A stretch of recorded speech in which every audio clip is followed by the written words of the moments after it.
One thing before we run out of time, I have to say to you, besides the great entertainment, I have always really appreciated the way you pushed back when anyone tried to stifle you, shut you up, shame you, bully you. They tried it with the last one, with Once Upon a Time in the Hollywood, some bullshit about Margot Robbie doesn't have enough lines. And you do what I wish other people would do. Instead of apologizing like a little pussy, you say, I don't agree with your assessment. If somebody brings up something that actually is legitimate, I'll even have a conversation with them about it because I'm actually into interesting thought, and I don't have to even agree with you. Oh, but that's an interesting point.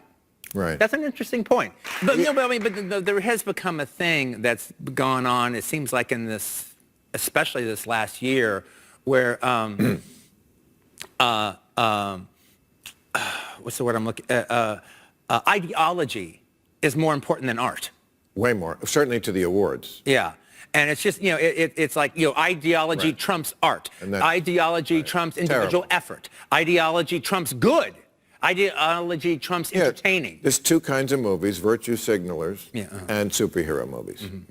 Are you bullish on the future of movies? Because... Well, look, you have to always look at... Are we going to get back to that place? Look, this happens... This comes in waves. This absolutely comes in waves, all right? So it's like, okay, just looking at the 40s, all right, that was during the wartime, but that's also the time that you had film noir, where you actually, even though with the Hays Code, you had these dark, dark stories that were being told. But then after the war was won, then you had the 50s, which was the first of the completely homogenized decades, where you couldn't say shit if you had a mouthful, all right? And every bestseller, every play that was turned into a movie, if there was anything sexual about it or anything, that's all going to be drained out of the movie. It's going to be weaned out of the movie. It's just the way it is. And then, to me, it's one of the worst decades in Hollywood is the 50s. And then the 60s, pretty much from like 1960 to 1966, was the 50s part 2.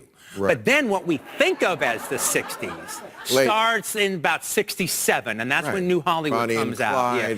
And that's an absolute positive response to the homogenized 50s. So it's going to come back again. Okay, and then it goes into the 70s, but then we went into the 80s. All right. And that's why you came up with Politically Incorrect, because that was the first, this is basically 80s part 2, what we're living through right now.